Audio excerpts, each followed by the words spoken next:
네, 안녕하세요. 서울옥션 블루의 이정봉입니다. 우선 그 아트 NFT를 소개하기 전에 저희가 이걸 발표할 때 저희는 이제 기술자로서 혹은 NFT의 전반적인 그 전문가로서 저희가 이거를 안내해드리는 것보다는 오히려 전통 시장에 있는 미술 업계에 종사하는 한 일원으로서 그리고 서울옥션에 대한 관점을 저희가 소개해드리려고 이 자리에 섰습니다. 맨 처음에 이제 NFT를 제일 이제 쉽게 설명할 수 있는 방법은요. 이제 창작자가 이거를 만들어냈던 증표, 그리고 이 NFT를 새로 구매한 그 컬렉터의 구매 소유권에 대한 영수증이라고 이제 보시면 될 것 같고요. 그다음에 이제 NFT를 저희가 이제 만드는 데 있어서 NFT가 중요한 것보다는 오히려 저희가 생각하는 메타버스가 훨씬 더 중요하다고 생각을 합니다. 메타버스는 이 아트뿐만 아니라 오른쪽에 보시는 아트 클래스처럼 아트 컬렉터블, 뮤직, 다양한 품목들이 있습니다. 비트오시에 의하면은 2030년까지 이 메타버스 시장은 1,000조 원이 넘는 시장이기 때문에 저희가 기대하는 이 미술 시장 대해서 메타버스에서는 지금 현재 국내 미술 시장인 4천억 시장보다는 훨씬 몇 배가 더 거칠 수 있다는 전망이 보고 저희가 진행을 하고 있습니다. 우선 어떤 NFT를 저희가 이제 만들어야 될까 이런 생각하기 전에요. 전체적인 NFT 밸류 체인을 저희는 검토를 해봐야 됩니다. 첫 번째로 이제 인프라스트럭처나 프로토콜이 있습니다. 그래서 거기서는 다양한 이제 플로우, 뭐 이더리움, 뭐 여러 가지 이제 프로토콜이 있는데요. 여기서 저희가 보는 건 이제 그 프로토콜에 대한 기술력을 저희가 보는 게 아니라 오히려 이 프로토콜을 사용함으로써 저희가 이 전달하는 이 메시지 그리고 이 NFT를 제일 많이 빨리 알릴 수 있는 프로토콜이 무엇인지 선정하게 되는데요. 당연히 저희는 두나무에서 제공하는 루니버스를 사용하기로 선택을 했습니다. 두 번째로는 이 NFT를 민팅을 하고 그다음에 트레이딩을 해야 됩니다. 지금 트레이딩 할 수 있는 마켓플레이스는 큐레이팅된 마켓플레이스가 있고요. 그다음에 이제 좀 포털 사이트 같은 에그리게이터 같은 레어러브나 오픈시 같은 사이트들이 있습니다. 그렇기 때문에 여기서 저희도 이제 많이 고민한 거는 저희도 이제 마켓플레이스를 진출을 해야 되나 이런 고민을 많이 했었는데 오히려 이제 국내에 대한 규제 그리고 벌써 밖에 있는 이제 큐레이팅된 플랫폼 그리고 에그리게이터된 플랫폼들이 벌써 굉장한 시장과 영향력을 갖고 있기 때문에 저희는 오히려 두나무의 리드를 따라서 저희만의 별도의 CP 사이트를 운영을 하고 저희만의 브랜딩을 하고 모든 민팅과 유통은 두나무 통해서 저희가 하기로 했습니다.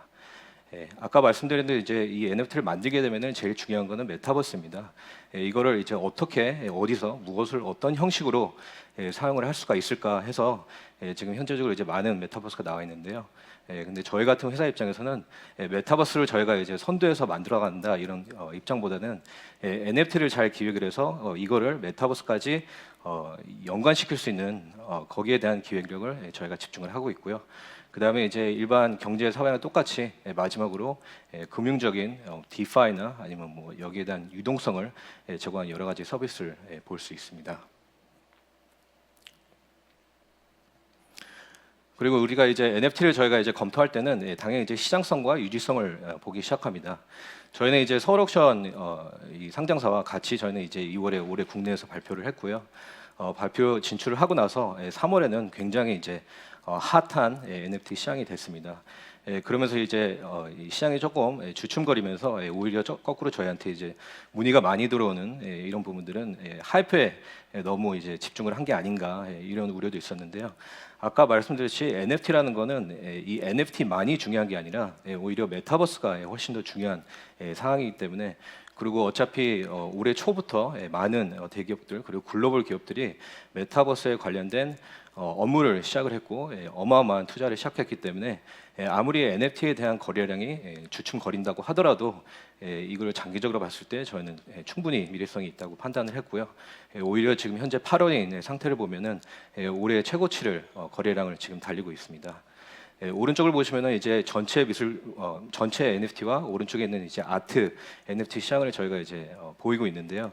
저 아트를 저희가 이제 보여드리는 이유는 오른쪽을 보시면 거래 볼륨을 보시면은 지금 볼륨이 대략 한 40에서 50%가 전체 NFT를 봤었을 때 50%를 굉장히 많은 이 부분을 차지를 하고 있습니다.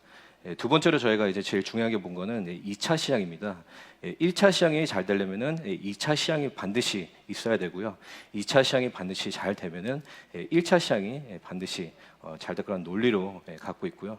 이거는 저희 미술 업계 전통적인 시장에서 동일하게 적용하고 미술뿐만 아니라 패션 시장에서도 오히려 2차 시장 거래가 가능한 게 있다면은 오히려 1차 거래가 더 활발해진다는 통계도 분명히 나온 게 있습니다.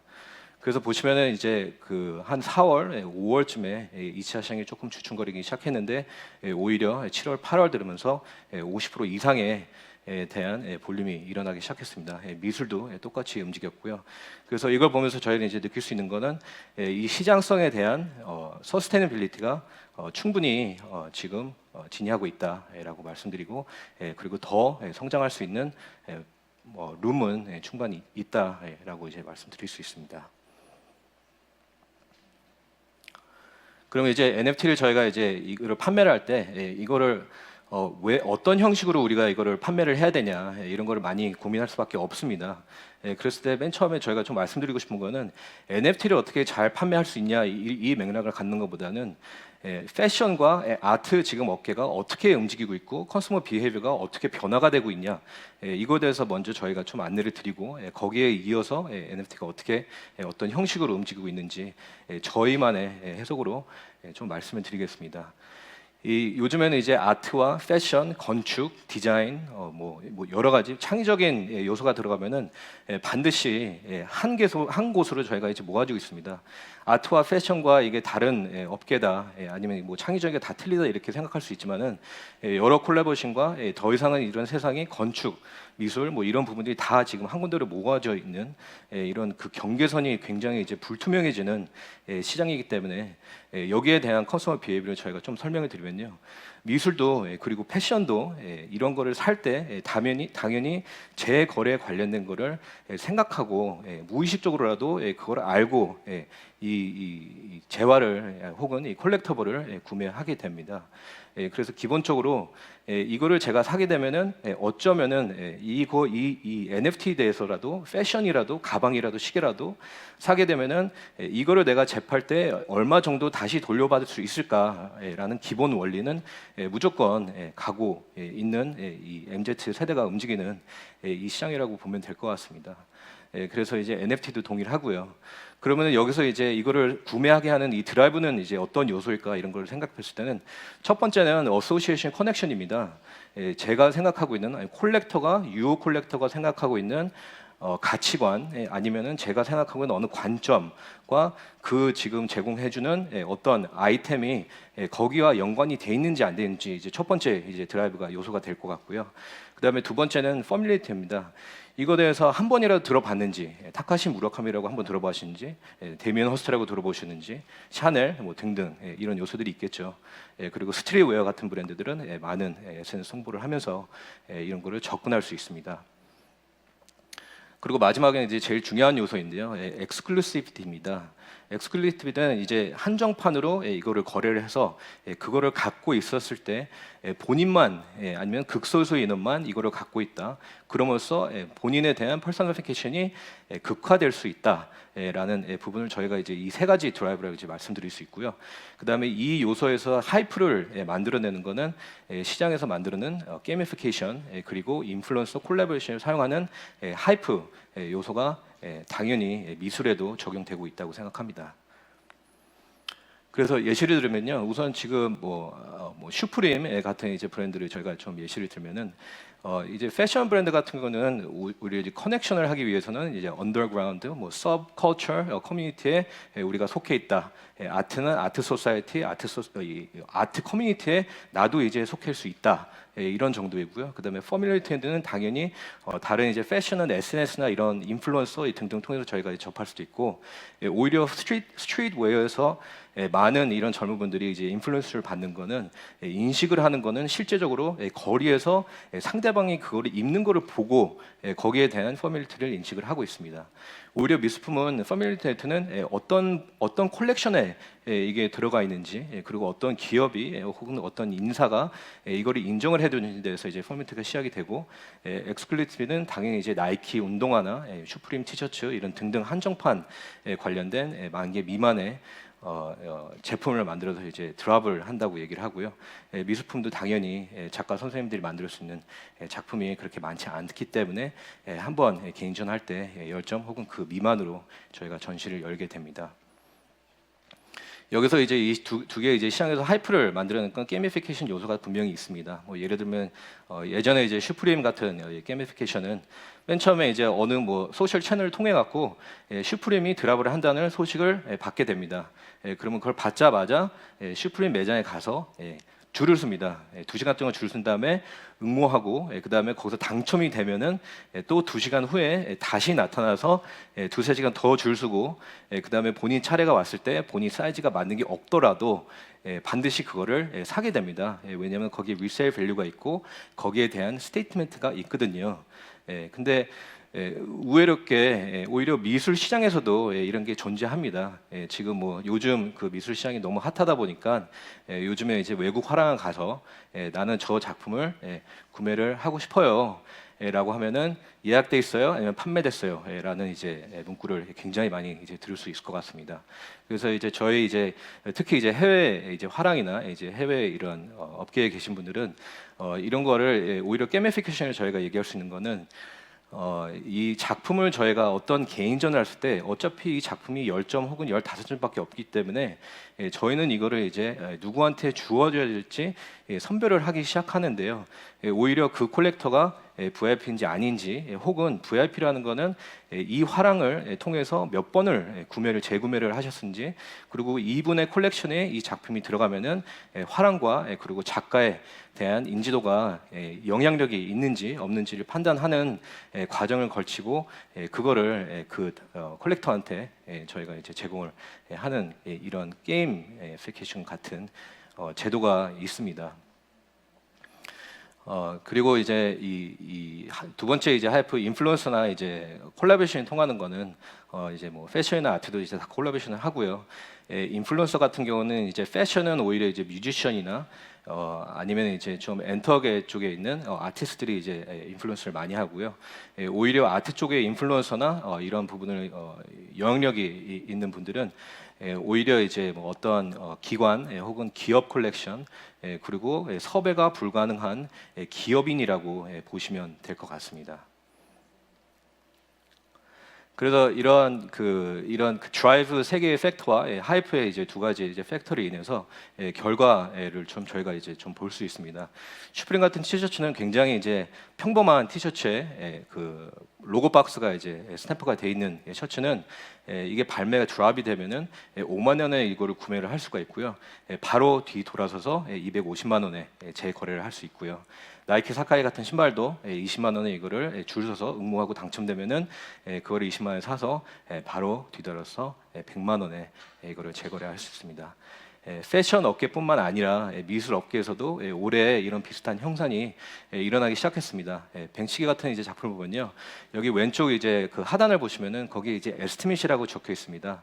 그 에스티밋을 보면은 이제 뱅스키를 이거를 판매하기 전에 소더비라는 이제 되게 굉장히 그 유명한 경매사 스페셜리스트가 현재 시장과 그리고 옛날 기존 경매 기록을 보면서 지금 이 시점에는 뭐 30억에서 50억 전과 판매되는 게 저희 예측 표다라고 이제 기준을 좀 잡아주는 구도가 있고요. 그렇기 때문에 이제 그 현재 시장 상황대에서 엑스퍼트들이 생각하는 것을 반영된 수치라고 보면 될 것 같습니다.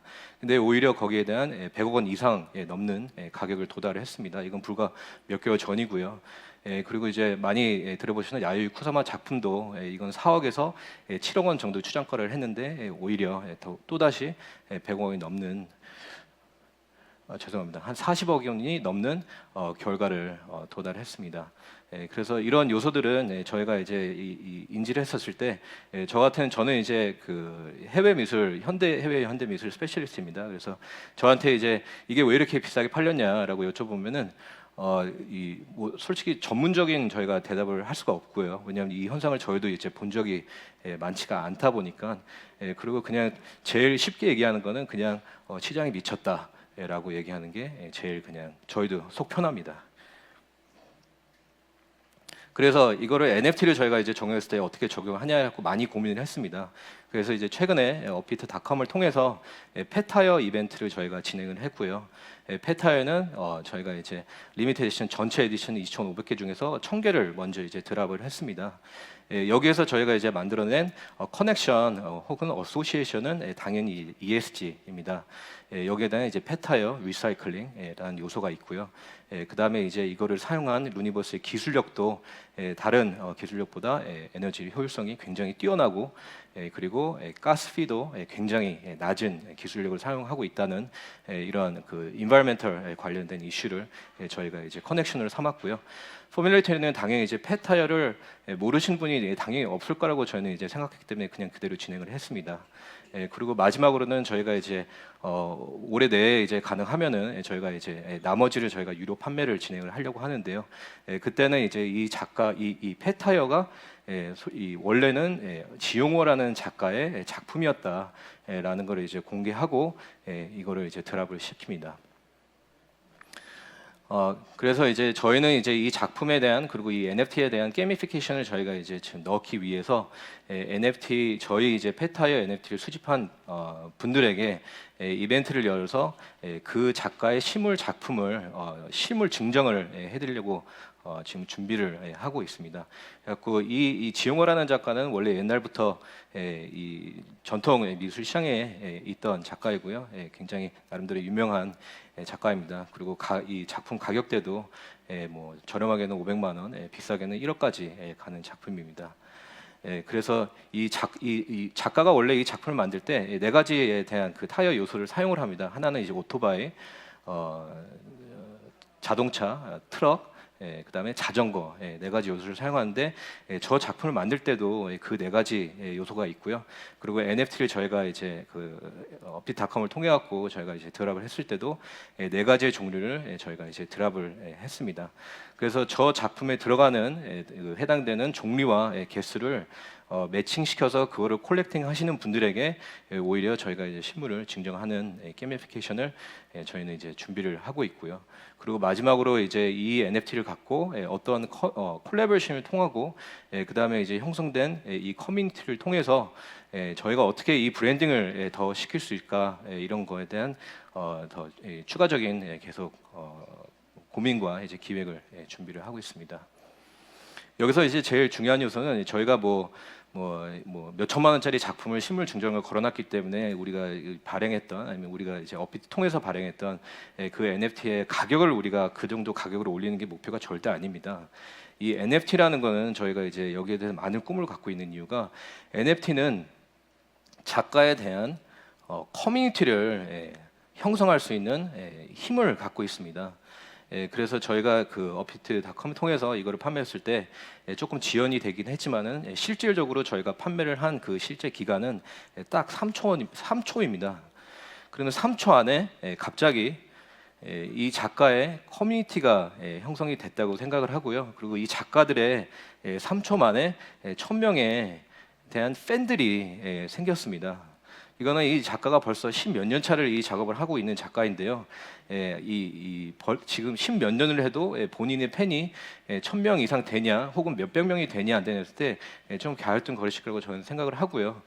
오히려 이런 NFT에 대한 컬렉팅 그리고 이제 컬렉팅 비헤이비어 그리고 이런 환경이 제공했기 때문에 작가도 본인이 이제 작업하는 데 있어서 본인 팬들이 생기고 그 팬들과 같이 소통할 수 있는 이런 환경이 마련됐기 때문에 더 좋은 작품을 준비할 수 있다고 생각을 합니다. 그래서 결국에는 NFT를 팔아서 얼마에 팠냐가 중요하지 않고요. 많은 언론이나 이런 기사를 보면 몇십억, 몇백억에 팔렸다, 뭐 등등을 많이 보지만은 저희 이 업계에 있는 사람 입장에서는 비싸게 팔리는 게 조금 두렵습니다. 왜냐하면 그 가격이 떨어지면은 다른 무슨 안 좋은 이유 때문에 떨어진다고 이제 오해를 받을 수가 있거든요. 근데 오히려 저희가 이제 가격을 낮춰서 이 NFT를 저희가 이제 제공함으로써 작가의 팬이 되고 그다음에 본인도 미술품의 컬렉터가 될 수 있는 기회가 마련되어 있기 때문에 그러면은 제일 중요한 게 얼마에 팔았냐보다는 이거를 사서 무엇을 할 수 있냐가 저희가 계속 집중하는 부분이라고 보시면 됩니다. 그래서 맨 처음에 이제 NFT의 특징은요, 전통 미술과 조금 틀리게 창작자가 어떤 그 스토리를 먼저 만들어내고요, 그리고 그 스토리에 따르는 굉장히 심플한 이 이미지를 혹은 뭐 일러스트레이션, 비디오를 만들어냅니다. 그 다음에 이거를 이제 뭐 NFT화 시켜서 여러 개 에디션을 만들어 갖고 판매를 했을 때 이게 판매되는 그 순간부터 그거를 구매한 사람들 사이에서 이 커뮤니티가 형성이 시작이 되고요. 그 커뮤니티가 형성됐을 때 그 커뮤니티 내에서도 새로운 서사가 일어나고 마지막으로는 거기에 대한 콜라보레이션 뭐 등등 기타 대한 더 발전된 다른 서비스들이 제공됨으로써 또 다시 새로운 서사가 만들어내고 새로운 가치가 만들어내는 생각하면 될 것 같습니다. 제일 이제 쉬운 그 예를 들면은 이 크립토 펑크를 저희가 이제 예를 들었는데, 크립토 펑크는 지금 밈 중에서 이제 기록적으로 제일 비싼 100억 이상의 한 밈이 이제 100억 이상에 거래된 크립토 펑크인데, 크립토 펑크를 저희가 이제 거기서 이제 10,000개의 베리에이션을 만들어 갖고 이제 이거를 판매를 했는데요. 10,000배를 판매하고 그다음에 10,000명이 그걸 사 갖고 만들어낸 그 이미지는 이 탈증화에 믿는 사람들끼리 이 10,000개를 수집을 하게 됐고요.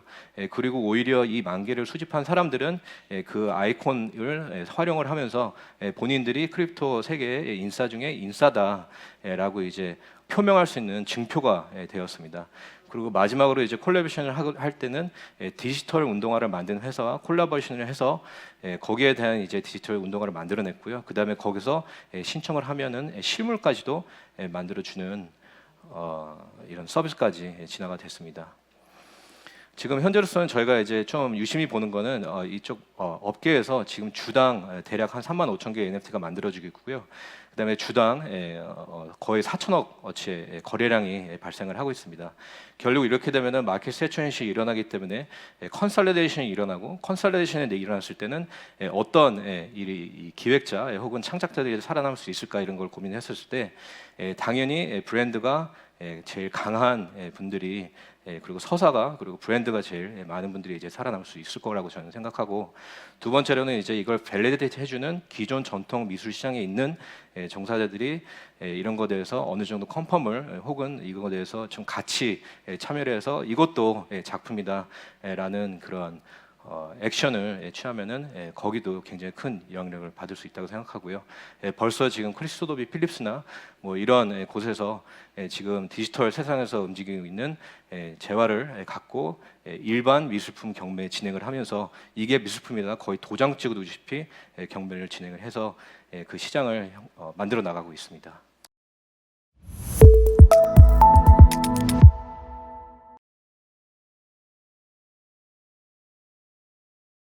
네, 당연히 이제 여러 가지를 시도했고요. 더 재밌는 건 제가 NFT를 만들어 본 적도 있습니다. 그래서 레어건을 이제 오픈시에 만들어 봤는데 결국에는 이제 서치가 안 돼 갖고 다시 이제 포기를 하고 이제 다시 지웠고요. NFT 구매를 당연히 이제 몇 개 한 것도 있지만은 놓친 게 더 많다고 보시면 될 것 같습니다. 저희가 이제 최근에 제일 재밌게 봤던 거는 마이 피클이라는 프로젝트가 있었는데요. 굉장히 아무 의미 없는 NFT를 어떤 그 외국 분들이 그 발행을 해서 저도 이제 너무 재밌어서 참여를 했는데 굉장히 빠른 시간에 완판이 됐기 때문에 참여를 못한 아쉬움이 더 많습니다. 그러니까 미술 전통 시장을 보면은 저희는 이제 전시를 열기 전에 큐레이팅을 해갖고 거기에 대한 또 에세이를 쓰고 이거를 또 오픈하고 뭐 웹사이트 올리고 여러 가지 행위를 합니다. 홍보하기 위해서. 하지만 NFT는 오히려 그 이미지를 그냥 보여주고요. 거의 한 문장을 그를 설명하고 그냥 냅둬 버립니다. 그리고 이제 그를 콜렉팅한 분들이 이제 거기서 이제 스토리가 만들어내기 시작하거든요. 그래서 아까 이 의미가 없다는 NFT는 굉장히 이제 막 이런 크립토 펑크나 뭐 야트 에이프 뭐 등등 이런 프로젝트를 해갖고 쿨캐치 막 이런 거 해갖고 굉장히 하이프가 일어나는 이런 시장이었는데요. 어떤 분들이 나와서 나는 이제 그냥 되게 단순한 피클을 팔겠다. 그래서 이거를 사면은 새로 스킨을 입힌 피코를 얻을 수 있는데 이거는 투자 가치도 없고 아무런 의미도 없고 이거를 해서 내가 무슨 어떤 메시지를 전달하고 싶은 것도 아무것도 없다. 라고 해서 오히려 더 이 재미 요소를 불어일으킨 것 같습니다. 그래서 그것도 되게 성공적인 재미있는 프로젝트인데 결국 저희는 이제 분양을 못 받게 됐습니다.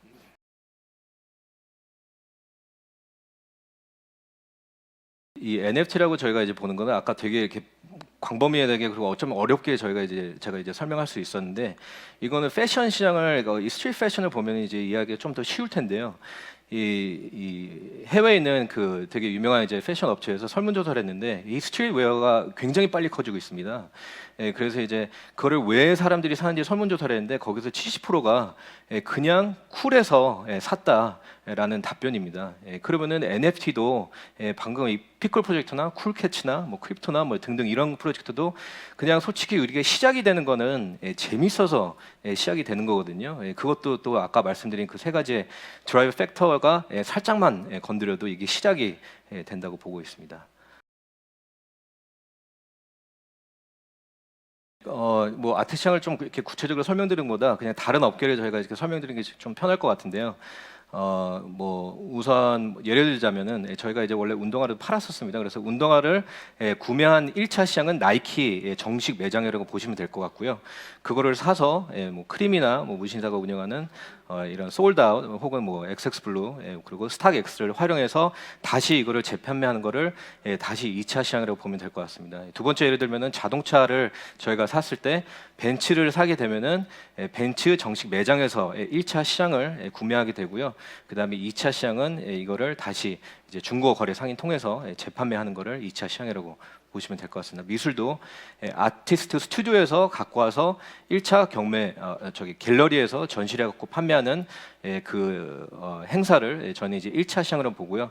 그거를 갖고 화랑 혹은 경매사를 통해서 재판매하는 거를 2차 시장이라고 보면 될 것 같습니다.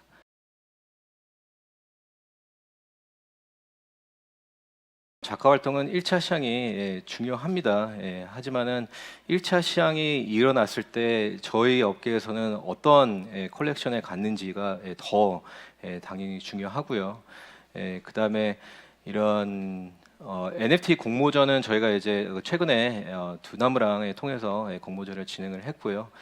이번 그 6기가 이제 끝나서 다음 기회 때 지속적인 공모전을 할 수밖에 없는 상황입니다. 왜냐하면 저희가 바라보고 있는 미술 시장은 전통 미술 시장이 계속 유지가 될 거고요.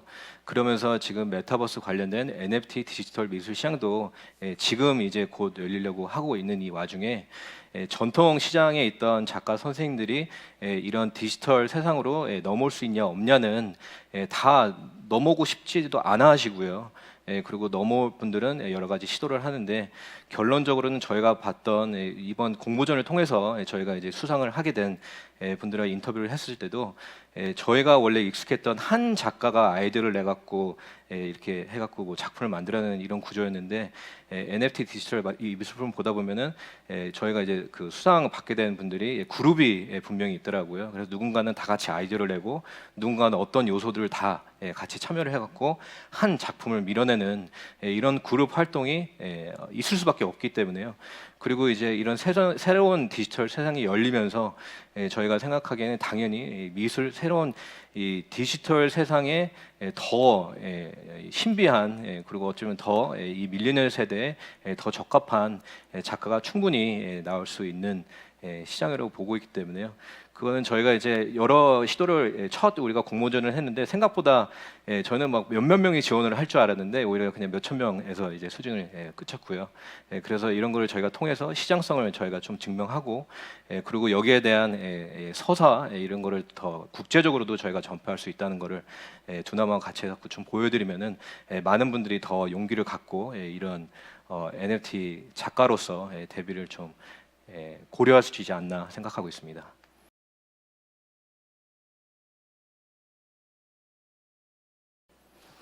우선 작가들한테 저희가 그 조언하기는 솔직히 굉장히 조심스럽습니다. 왜냐하면 이 NFT라는 거는 그 창의성을 통해서 어떤 한 서사를 만들어내고 그거를 이제 어떤 식으로 표현을 하냐에 따라서 많이 이제 좌우가 된다고 생각을 합니다.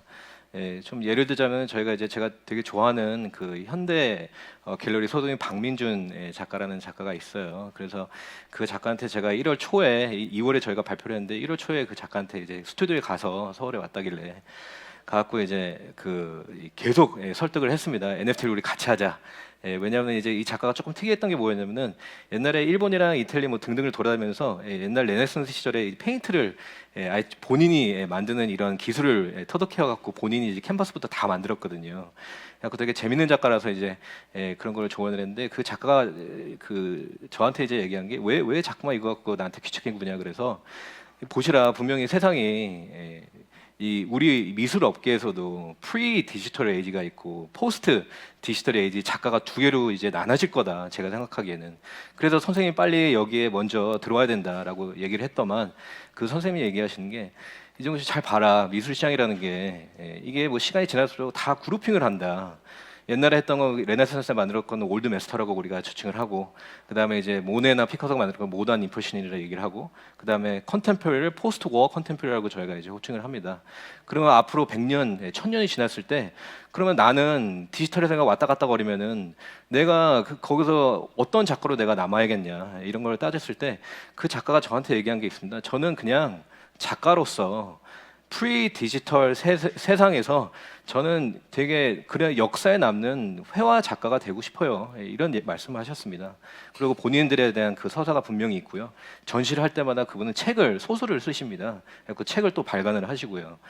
이런 거를 봤을 때 좀 명쾌한 답변을 못 드려서 좀 죄송하지만은 이 MZ 세대를 위해서 뭐를 만든다는 이런 개념보다는 그냥 본인이 창작자로서 어떤 뭐 사회든 뭐 개인적인 거든 아니면 뭐 타인에 위한 거든 해서 어떤 그 스토리 아니면 어떤 내러티브 어떤 한 포인트를 찍어서 어떤 형식으로 이거를 선보이냐가 훨씬 더 중요하다고 봅니다. 남들이 원하는 거를 만드는 거는 굉장히 어려운 일이고 이 본인에 대한 그 기반이 흔들릴 수밖에 없는 구조이기 때문에 작품을 만든다는 그런 과정보다는 본인이 굉장히 쉽게 생각하면 트위터에서 내가 한마디 하고 싶은데 그 한마디를 이미지로 한번 표현해 보시고 그걸 한번 보여주면은 밖에서 그거에 대해서 어펙트가 어떻게 보는지 이런 식으로 하는 게 오히려 더 안정하고 바람직하지 않을까라는 생각이 듭니다.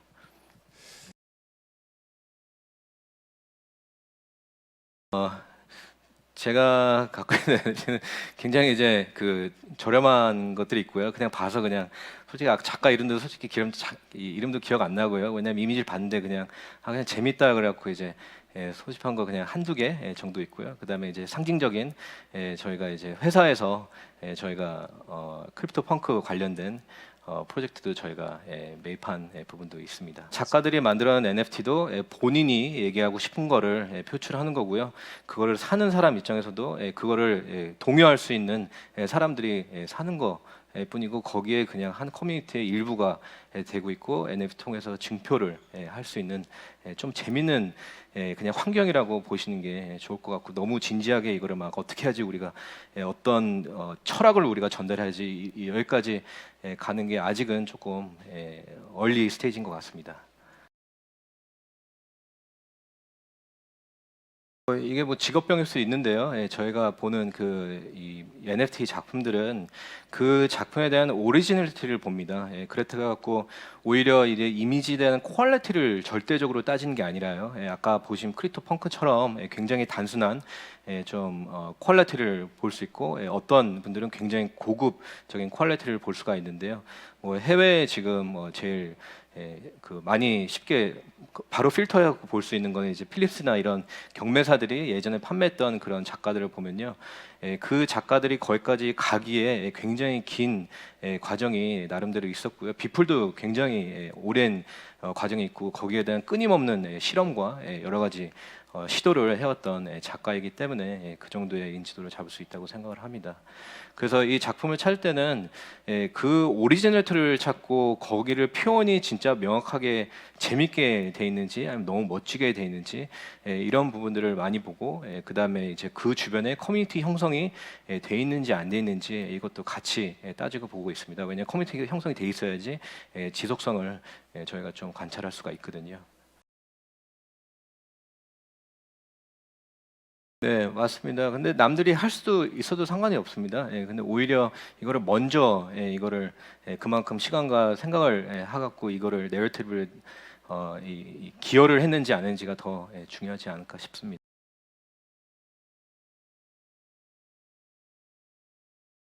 첫 번째로는 이제 그 NFT 페타이어는 아까 말씀드린 대로 되게 유명한 지용호 작가라는 작품입니다.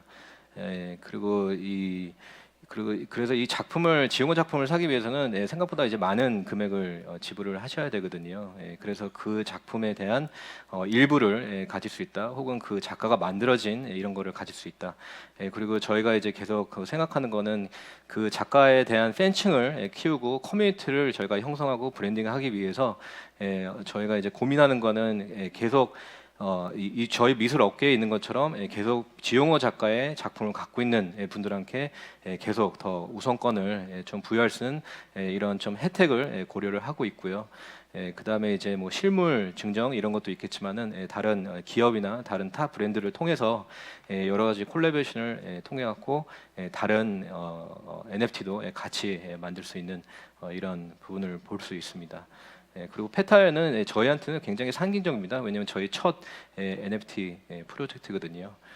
그래서 저희 나름대로 이제 오리엔스를 저희가 부여하고 그리고 저희가 이제 페타이어를 시작했을 때 아까 말씀드린 것처럼 지용호 작가가 이제 굉장히 복잡한 작품들이 많고요. 그리고 이제 앞에 원래 저희가 지용호 작가의 작품을 저희가 선보였을 때 본인의 이 마인드는 뮤턴트, 메타모르포스라는 컨셉을 갖고 이제 작품을 만드는 작가입니다. 그래서 우리가 이제 심리적으로 그리고 우리가 살아가면서 우리가 어떤 부분들이 변해 가는 부분을 작품으로 그걸 계속 상징을 하는 건데요. 최근에 이제 그 지용호 작가가 만든 거는 우리가 생각하는 진짜 막 그 끝판왕의 조각은 미켈란젤로의 뭐 다비드상이다 레게로 얘기를 하면은 요즘 그 젊은 이제 초등학생 뭐 이런 그 더 젊은 분들이 생각하는 아이돌이 누구냐 생각했을 때 그러면 마블 캐릭터라고 이제 볼 수 있기 때문에, 그래서 이번 새로운 작품에서는 이런 마블 캐릭터와 그리고 옛날 그리스 관련된 혹은 옛날에 있는 그 되게 전통적인 상징적인 조각을 뮤턴트화 시키고 메타모르포스를 시켜서 이거를 저희가 이제 디지털로 보려고 준비를 했는데 너무 이게 복잡할 것 같아서 그래서 먼저 이제 지용호를 소개를 할 때 NFT 페타이어로 저희가 이제 소개를 하는 과정이라고 보시면 될 것 같습니다. 네, 그 우선 저희가 이제 NFT를 우리 그 미술 업계 종사자 입장에서 이제 저희가 NFT를 굉장히 관심 있게 보는 이유는 저희 같은 이제 회사는 그 가나아트라는 회사를 시작해서 지난 30년 동안 미술 시장을 대중화시키는데 굉장히 많은 기여를 했습니다. 안 보이는 것도 굉장히 많고요. 그랬을 때 이런 그 NFT가 이제 나왔을 때 저희가 이제 느낀 점은 이거는 즉각적으로 저희가 이제 이 대중화를 시키는 데 있어서 저희가 역사적으로 남을 계기다라고 이제 분명히 생각을 하고 있고요. 그리고 뭐 예를 들어서 저희의 지금 현재 목표는 대중화할 때 한 가구당 작품 NFT의 작품이든 실물 작품이든 하나씩은 저희가 넣자라는 그 내부 미션을 저희가 갖고 있기 때문에요. 이거를 지금 제일 직관적으로 저희가 할 수 있는 방법은 저희 제휴사인 이제 LG 전자와 통해서 LG 텔레비 스마트 TV를 팔 때 그 안에 지갑이 있고 저희가 이제 뭐 우리 NFT로 이제 생성한 그 작품들이 하나씩 다 들어가 있어서 테레비를 사면은 어쩔 수 없이 작품을 하나 사는 것처럼 똑같은 인식을 가질 수 있게 하면서 대중화를 처음 시작하는 방향. 그리고 이제 아시다시피 AR, VR이 너무 이제 빨리 발전되고 있기 때문에 저희가 아마 이제 가나아트 평창동이나 한남동에서 우리가 이제 전시를 할 때도 아마 이 AR 글래스를 쓰고 오히려 아무것도 걸려지지 않고 AR을 쓰고 전시를 볼 수 있는 이런 환경이 만들어지지 않을까 생각하면서 아마 걸어다니면서 저희도 여기다 이렇게 굉장히 많은 조각이 많습니다. 굉장히 훌륭한 작가들이 국내에 너무 많고요. 그래서 그 작품들을 저희가 다 설치를 하고 싶거든요. 어디든지. 근데 할 수가 없습니다. 왜냐하면 또 허락받아야 되고 설치가 이게 굉장히 복잡하거든요. 근데 이게 NFT로 되면은 그냥 거기에 메타버스와 가상현실에 이거를 거기에 저희가 이제 작품을 넣어서 볼 수 있게 그리고 체험할 수 있게 즉각적으로 할 수 있는 그런 세상이 열리기 때문에 메타버스와 이 NFT를 통해서 저희는 이 국내 이제 문화예술 발전 그리고 이제 국제적으로 저희가 이거를 기여하는 데 있어서 알리고 이런 하는 데 있어서 굉장히 빠른 속도로 그리고 굉장히 생각보다 옛날 비해서 굉장히 간편하게 저희가 도달할 수 있지 않을까라는 기대감이 있습니다.